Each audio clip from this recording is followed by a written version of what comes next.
and today we're going to do a review on the RCBS Powder Trickler number 2.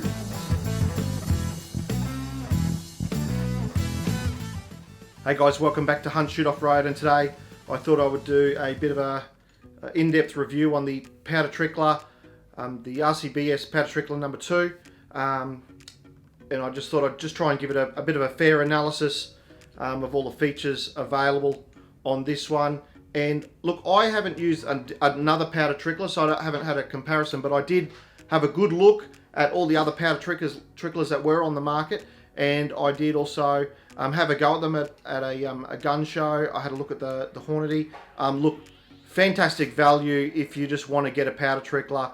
It's really cheap. It's still going to do the job, but the features that were available in this for not much more just made me get this one over the line. So we'll have a look at the features that the RCBS Powder Trickler 2 has to offer, and we'll just go over that now. So I'll just quickly cover for some of you guys that aren't quite sure why you might need a powder trickler.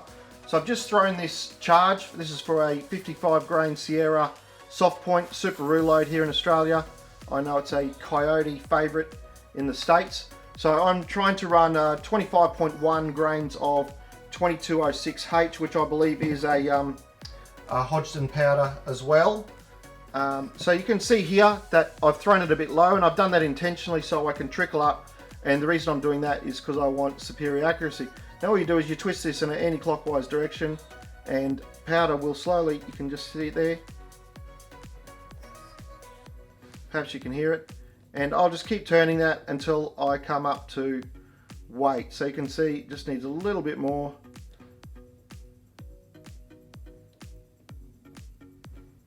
And there you go.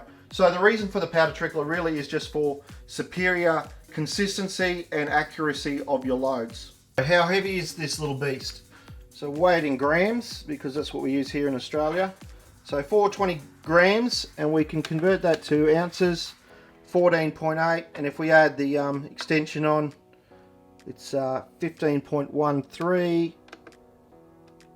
and 430 grams. So that's nearly half a kilo, so it's quite weighty. There's a good weight in that, so it's not going to wriggle around once you set it up correctly. Now you can actually see what gives it its weight. There is this solid piece of steel, it looks like, pressed into the center of the base here. I'll just measure the standard feed tube. It is about 41.5 millimeters, and if we turn that to inches, it's about 1.636 inches. And we'll add the extension tube on, and obviously you can make this a little bit longer. That's just pushed up flush.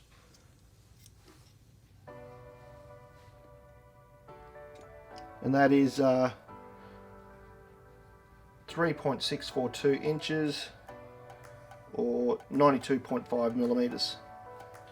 So quite a good length on there, and I do believe that's probably close to the longest on the market, so no issues with that being able to reach over onto your digital scales and things like that. So you can of course use this on or off the base, giving you a height variance.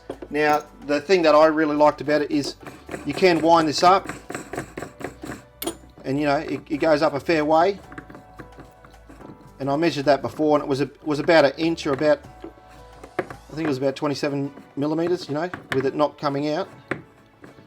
There you go.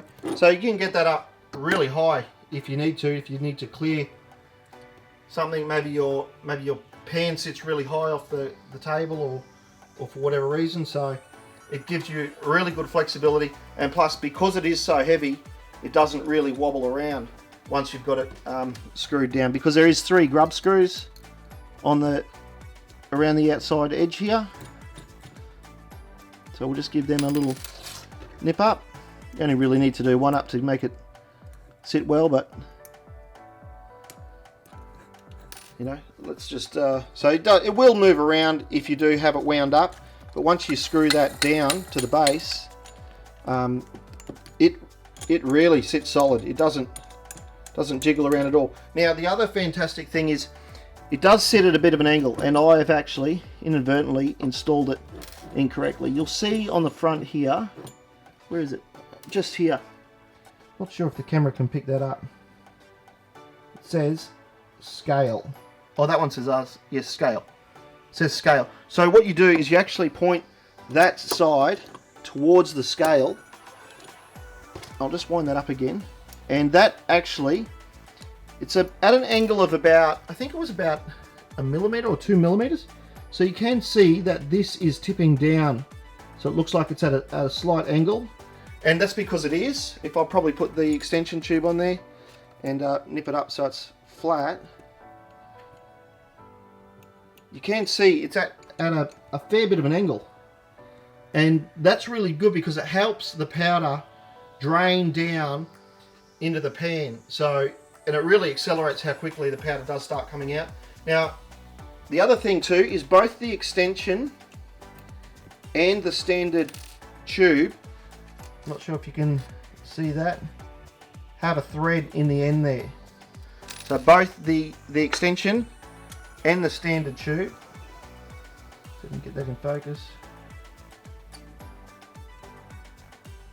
they both have a threaded end to help feed the powder, which is why you have to feed it in the anti-clockwise direction so that it comes out there. So that helps really control the powder. You can literally do 1 granular of powder at a time by twisting the tube there. Now, as you can see, you can be pretty rough with it, and it doesn't really wiggle around. I thought the base actually had a rubber base pad on there that stopped it wiggling around, but it's literally just the pure weight. Oh no, there's little rubber feet here, so you can see little rubber. There's 4 little rubber pads, so it really does help stabilize it when you're twisting it. You know, you can see a little bit of wobble there, but it's not like you've got to be pretty aggressive to make it move. So if you're just spinning that, it stays really steady. It's really good. And you can literally have 1 granular at a time fall off. Now you can pull it apart if you want to. It's quite simple. This just slides off, and you can just slide that out. So of course, you want to make sure that you keep it the same way. So you know, maybe there is a slight angle drilled in that, but I don't think so. But yeah, look, it's a fantastic piece of kit. I have used it non-stop every time I reload. I do use it. It's I really like it. I think it's fantastic. It's really improved the way that I can make sure that when I'm doing my Mythbusters, all the testing is identical. I've got the same charge of powder in each case. You know, whether I'm testing the primers or the cases and all that sort of stuff like that. So if you're looking at upgrading your powder trickler, I seriously would recommend the RCBS Powder Trickler number 2. Well guys, that's it. I hope that helped you with maybe making a decision on getting the right powder trickler. I do feel like a recent video went out and didn't really give this the justice or the credit that it deserved, considering that it's significantly updated from the version that that person had purchased. So look, I will leave hopefully an Amazon link in the description below, and if you are considering purchasing one, please do use the link. It helps me out. I do get a little bit of a kickback from those guys, so I would appreciate it. But look, please, as always, hit the subscribe button. I think it's down here in the bottom right hand corner, or the big circle at the end of the thing. Smash that knockout bell so that you get notified of the next videos coming out, and get out there, smash those big balls, and until next time, get outside, have fun, get in the sun, and have a good one.